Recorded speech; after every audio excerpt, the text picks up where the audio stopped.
Hello, everybody, and welcome. We are watching you trickle in, and we will give you a minute before we get started. I'm J.Thelander, and I am here with Malcolm from Precision BioSearch, and we're looking forward to today's session, which will be 30 minutes. So that's great. And Malcolm, we're letting everyone come in, but maybe I want to turn it over to you, and you can go ahead and do your introduction. Yeah, get out of the way before everybody's joined in. Exactly. Um, my name's Malcolm Solander. I've spent about 20 years across life sciences recruitment in Europe and North America. 5 years ago, I co-founded Precision BioSearch, which is an executive search business based in the UK, but working across UK, Europe, and North America, predominantly with seed or through to Series A stage therapeutic biotechs across the C-suite into board and some VP level work as well. Okay, perfect. Well, Malcolm, we're really glad to have you. The nice thing is that I'm sharing my screen here, is that I'm going to jump right in. And we would love today to be interactive as well, because we do have a lot of information, almost, way too much than what we're going to cover. So we've also got Morgan on my team who is going to monitor questions and answers. So, we have really made a big push understanding how private companies win sort of this global talent race. And by way of background, I am Jody Thelander, the founder and CEO of J.Thelander Consulting. We've been around the block and back again for about 30 years. And, we're proud to say that a lot of our comp data has been featured in some really impressive, I'm always impressed when they call me. I think it's great, some of these media outlets. So hopefully that gives us credibility to all of you. We also have a podcast that we would love for you to check out. That's also a 20 to 30-minute thing. So it's pretty reasonable to listen to. And it's got a lot of good information about the private capital markets. And we've had some terrific CEOs and investors and debt financing, and really a lot of people who cover the market as well. And it's good to see from their hands-on operating roles, their perspective as well. Okay, so by way of background, we're going to look at some data today. Most of our data is life sciences. You can see here about 65% or so. And then I would arguably say that in the tech space, that covers tech bio. Malcolm, I'm sure you're seeing that as well, right? Yeah, definitely. There's been more interest in the tech biospace. I definitely don't think compensation is at the level of biotech per se yet for some of those smaller early stage companies, but it's definitely a buzzword that's been pushed in the UK. Well, but I think the thing maybe you can lend some insights on is we see that there are jobs that cross over now between all industries. And it's not just, there are people who used to just work for biotech companies who had a science background, but now the competition for talent is pretty stiff, and they can be competing, a biotech company can be competing for some individual who also might work for a tech bio company. I mean, we have a client right now, that's the way we're doing consulting. Yeah, I think it'll all come down to the definition of tech bio. So if you're looking narrowly at somebody with genuine experience in machine learning and algorithms and AI, then you're not Right. just biotech competing with tech bio, you're competing versus tech. So you're competing versus Google, Microsoft. Those salaries are just incompatible to what the early stage tech bio or biotech field can pay.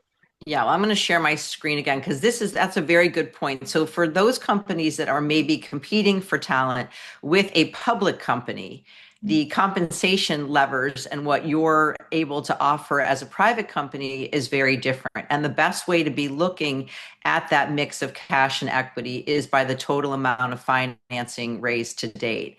And you can see that in our data, and our data is a give to get model. So this is real time data. Malcolm, you'll attest to the fact that we didn't have anything to show you yesterday because we were putting the slides together really all the way up until this morning to make sure they were right. But we pulled the data from our platform. And we get the data because it's a give to get model, meaning if you participate and you give us 10 jobs, then you also get those exact 10 jobs back. So it's really a no lose proposition. And that way you have enough information to be dangerous. And if you end up wanting more data and you want to subscribe, that's up to you. But at least you get a very healthy mix of what gave from everybody. Morgan just put the survey link in the bottom of the chat here. And it's really important because we're up to over 50 now UK companies. So again, the total financing is really this is and this also the question came up, does this include non-dilutive financing? Ideally, no, because we really want to make sure that the total finance, that's a great question. So we want to make sure, like if you've raised some kind of, crossover from a strategic or something that's non-dilutive or from the UK government or some other government agency, ideally you distinguish between the dilutive financing and the non-dilutive financing, if that makes sense. Malcolm, do you have a thought on that? I think obviously financing's been very tough for 2 years or so now. I do see a lot of more than green shoots. I think we've rebounded, and at least in the UK, especially, it's probably in a better place than even pre-COVID. But there are have and have nots. And so the have nots are definitely looking to government, to European institutions, to any sorts of grants that can be awarded. There's a UK company recently, Rinri, which won $1 million grant from Saudi Arabia for a competition out there. That would probably be unheard of 5 years ago, but it's definitely a source now of income. Right. So that if they want a grant, that does not hit their cap table in terms of dilution. So Yeah. that's why looking at the total financing and understanding where your capital is coming from is really important. And that you can see and we're seeing now that the bands of how much capital people are raising are going from a seed stage up to maybe then raising $75 million. So it is, the rounds are bigger, the VCs or the investors are taking more than their pound of flesh. And so, how is that impacting? We had a question come in sort of what are you seeing with the current market and hiring right now? Yeah, so as I said, it's definitely the have and have nots. So for Right. Diva, 400 million, Isomorphics, 580 million, Drake, 100 odd million. These are all UK numbers. This was unheard of 5 years ago, let alone even more recently, Elevara's, Trogenics, 70 millions. So what you're seeing across Europe, especially, is somewhat of a replication of more what I consider US, which is where you're raising larger, you're syndicating more, Right. you're building a bigger C-suite team, you're giving it a longer runway, you're going to hit more milestones. So it's not the drip-fed days of 5 to 10 millions and let's see every year how we're going. So I think for the system, that's good because you're going to have more established companies that will scale, and that's one thing that Europe has lacked versus the US is scale of businesses. I Yeah. think the flip to that is you've seen the last couple of years, the US has been hit arguably harder than Europe with redundancies, 20 odd thousand redundancies, because you build bigger, you pop, and you crash harder. And whereas redundancies across Europe have pretty much been accommodated by the rest of the ecosystem in the last couple of years. Yeah, I'm going to share a slide with you in a second that looks at where the data is coming from. And then let's also get into some actual numbers. So for our data, the primary location of the companies you can see and this is down actually, because it used to be like 90 some odd percent. And then within the United States, you can see that we just had a consult with a client yesterday who's in New York, and they asked us if we could just look at New York data. And we showed, because we have this graphs function on the platform where you can look at within the United States and see.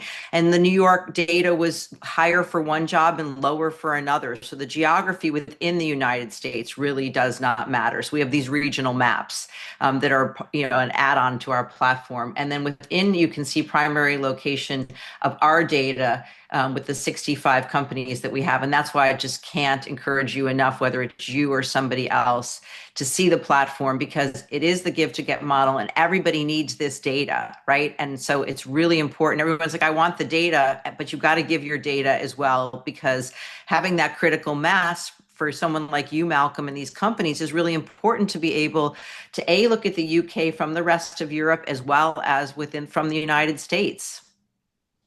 Yeah, all our searches are global. There might be a preference for a local candidate because it's considered more time in the office or more straightforward, but there's Right. very few clients who actually want to discount international candidates. They still want to see them, then make that informed decision.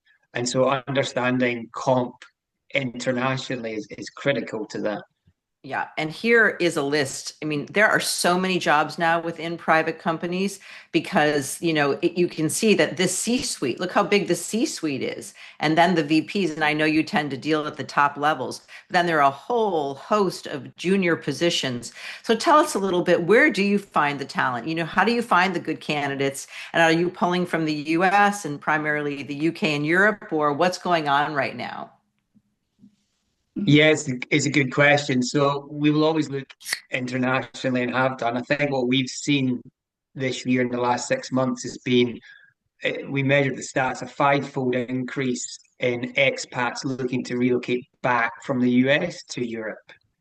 And we've also seen a huge increase. We didn't even measure the metrics before in US nationals wanting to either fully relocate to UK or Europe, if not spend at least 50% of the time here. And this is for both professional reasons to do with biotech funding and the climate and where the science is leading them, and personal reasons, political situations in different countries.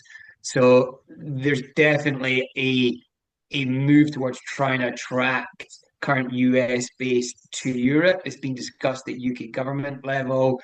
There's been political moves about how can we make it easier to basically steal US nationals and take advantage of the current market before the window closes.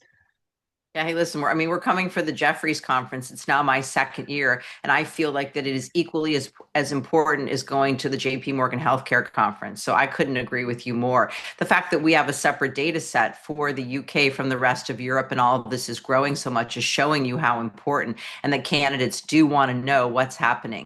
And I want opportunities in multiple locations, and they're open to it. Let's look at a little global compensation data. So, for to keep us all on the same path, I'm just going to go through our definitions of what we survey. So, we survey base salary, current bonus, which means that it was awarded, it was paid out.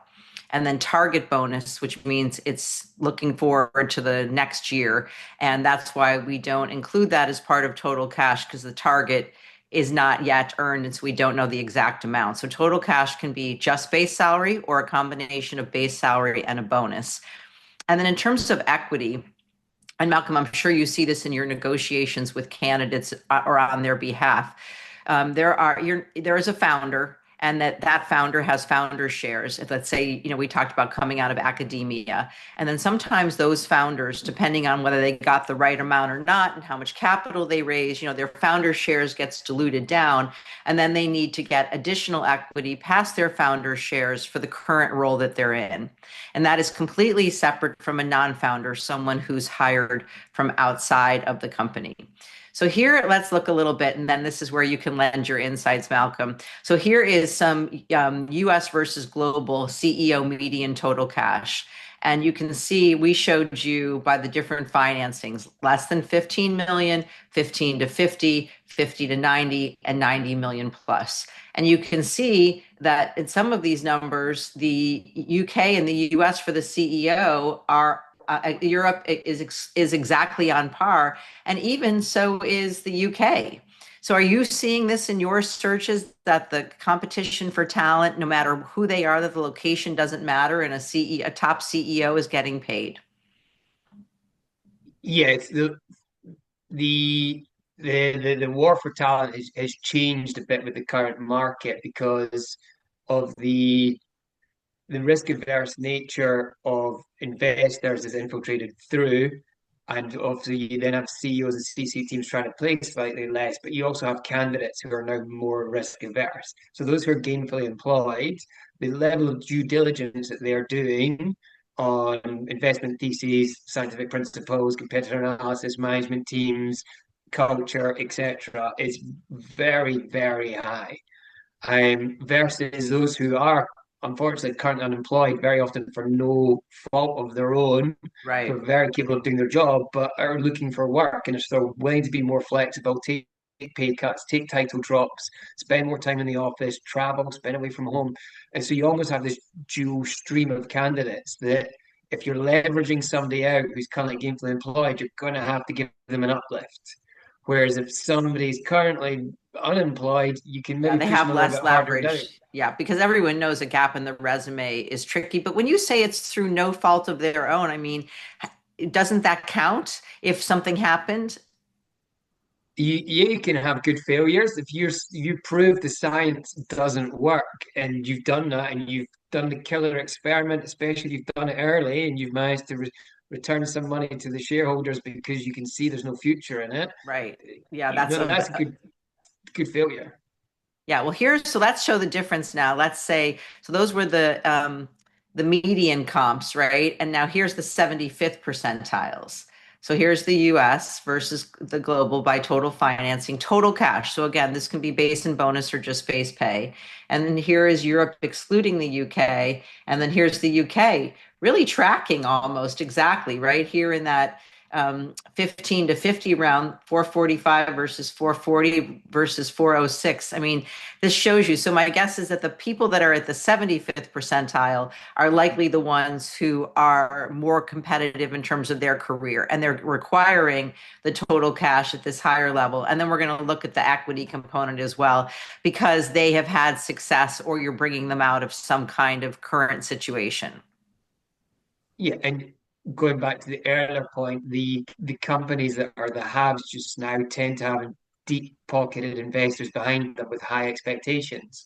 And if they're the few that is deploying capital just now, they want the best global talent. And if that means paying an extra 50,000, 100,000 when they put in 400 million, that that balances out quite easily.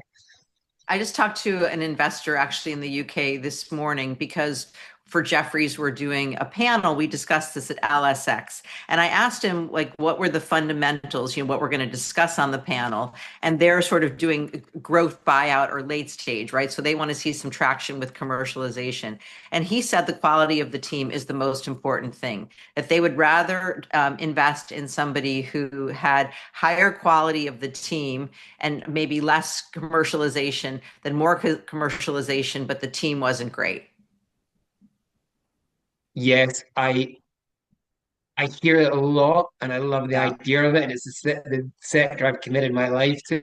Yeah. Um, when push comes to shove, finances still plays a big role in decision making. If it was just purely the quality of the person, my job would be a lot easier. Yeah, well, maybe it's obviously some combination. So let's look at the equity component as well, because obviously these two work in tandem between the cash and the equity. And you can see, so some of the financing categories we don't have for all of Europe. And Will, this really gives you a sense in the US. So this is non-founder equity, meaning this is the person who was hired, from outside. And this is the 10%, which you can imagine you get diluted down. But I think the consistency is so important to see that 5% number is really important to see as a non-founder, really through all financing. So, I mean, I just came from a presentation in Boston last week on this, and it's very unusual to have an anti-dilution clause in your, employment agreement, but being mindful of the fact that this number of 5% is right for the median, and then here is. I'm going to go back to that. Okay, so we don't have the 75th percentile. So the 75th percentile is up towards 6%. And so this has got to be a number that jives with you as this 5% because you're seeing it pretty consistently. Yeah, interestingly, I think it's given more focus early in processes in the US than across Europe.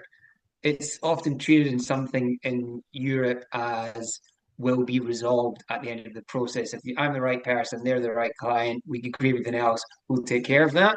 We're working Right. with the USBC just now on a chief executive search, and the first question was, what's equity that we're going to have to give away here? Right. And trying to commit number before we'd even begun the market mapping. Um, so there's definitely more interest, I would say, in the US on that number. We had a bunch of questions here, and I think this is a good way for us to. I mean, we have 10 minutes, so I want to wind up with this and stay focused on it because it's really important. So the conversation and the questions came in is around the vesting times and the standard refresh. So we typically see the standard vesting is 4-year vesting with a 1-year cliff. My guess is, Malcolm, that's what you're, Yeah, standard. yeah, seeing as well. And then the question was also, which is a great question.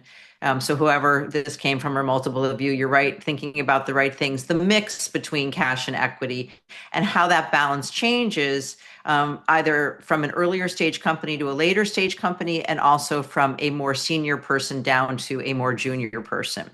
So I'm going to show some data and we can talk it through. But first of all, the vesting really is always the 4-year. And then the refresh really depends on two things. Number one, how good of a job did you do in the beginning? And I'm going to show this slide because I think it does a very nice job for a biotech company.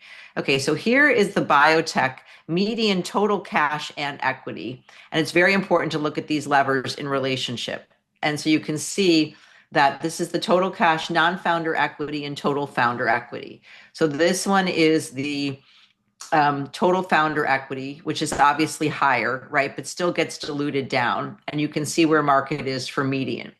So the refresh for like a biotech CEO who's a founder would be dependent upon if they started at 10% versus 35% because they didn't push for their equity or they were a first time CEO or other circumstances, and their dilution got them much lower than this.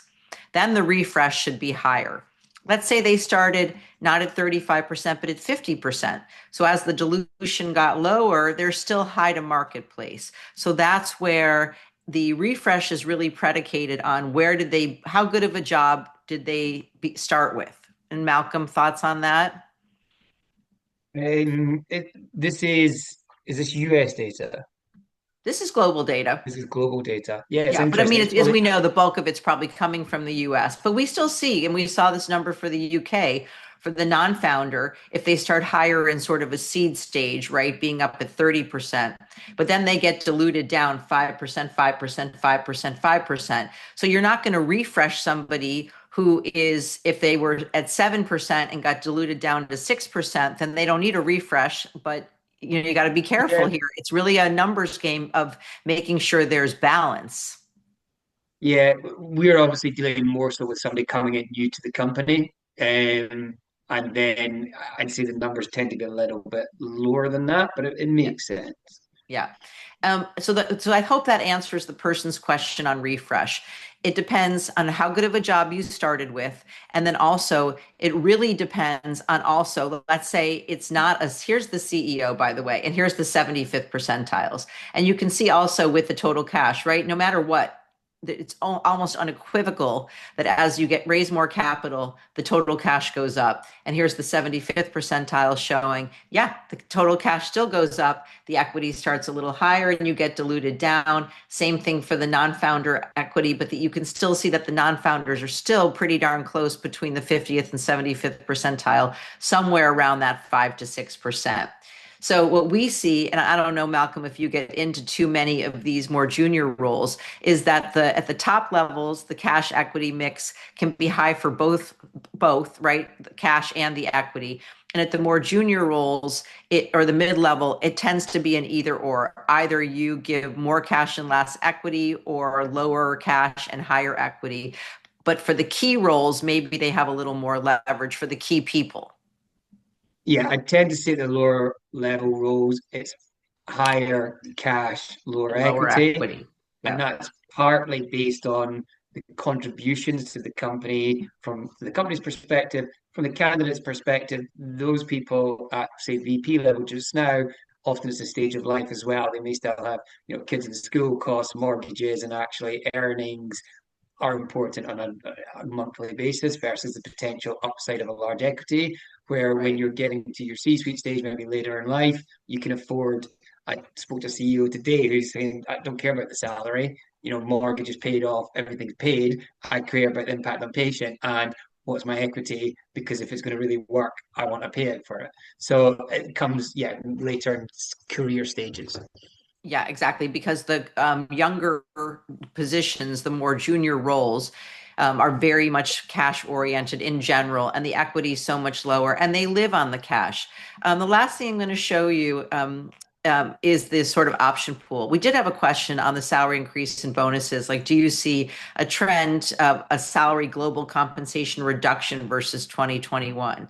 We have not seen that at all. We show that I'm going to show you a job right here. We're showing this is our year over year data. Hang on. Okay, here. This is the CSO. Okay, perfect. I love these questions, and I'm so thankful that my team did such a good job to have the answers for us here. Okay, so here's a CSO, and these are also tables on the platform that show year over year data. And this talks about 21, 22, 23, 24, and 25 in terms of the year, right? And you can see this is a chief scientific officer. This is median total cash and equity. And this is between the 50 to $90 million.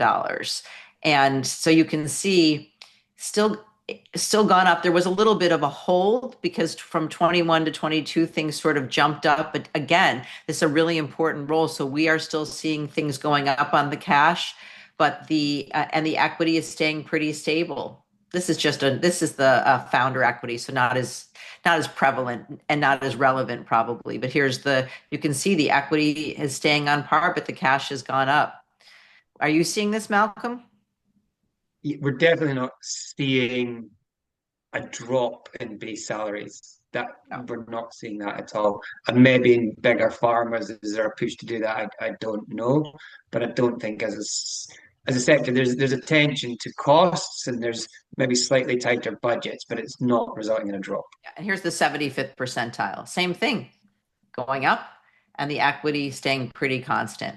So I think that's maybe for us to wind up on time. What we're seeing with the salary increase and bonuses in our discussions with clients is that they may be making fewer hires, but those hires matter and they're paying them competitively. We're seeing fractional has come in, which is just a new word for part-time. But so fractional hiring just now because it allows you still to get the top talent, but minimize your cost base. So bringing in somebody even 4 days a week, that's a huge cost saving. That's 20%. So that's definitely something that we've seen an increase for the last year. Yeah. So as we wind up, I'd love to have your outlook if you have any news or announcements as well. And also, we can put in the chat where people can find you on either side, whether they're looking to hire someone or they're in the job market. Obviously, you're always looking for top talent. So why don't you fill us in on the outlook of what you see ahead for the next year, give or take, and how people can find you? Yeah, I'm naturally optimistic. If you just look at the UK, the numbers I threw out earlier, it's I would argue the highest ever amount of capital being deployed. So that's a positive. Europe is also maybe not quite as strong as the UK, but it is rebounding. And the US is still the central focus. So despite us doing well, we're still not at the level of the US. So I would suggest that there is more money that has been deployed that hasn't been announced yet as well. It's not maybe in vogue to shout so much about when you've got it. There's got to be an operational or scientific advancement to go with that. So there's more good news coming. Um, Science gets better every year. The management teams get better every year. This is a trend that we're going through, which is arguably the sector shouldn't because it should be objective when it's not, but it will coming out of it. And I think there's more than green shoots to come out of it. Yeah, I would agree. It's a long game and a big picture, and science and innovation and technology is not going anywhere. And when it's hard, the going gets tough. That's when people really dig in and show whether they are agile and they can, find the right angle for their science to match what the market needs. And because it's never, when we had on our Caplander podcast, the CEO who did a deal with AbbVie and sold the company for $2 billion, Laura Shaver, and I've known her for 20 years in many iterations. And she has said she's hired people, she's laid people off, she's had to adjust and pivot. But look what she accomplished. And that's always possible for the entrepreneurs and the innovators who participate. So we here at Thelander, thank you. And Malcolm, thank you. Again, I'm going to have Morgan put the plug in for the survey because participation is so important. And we give you data and there's no cost. And we really need the numbers, all of us, to be able to successfully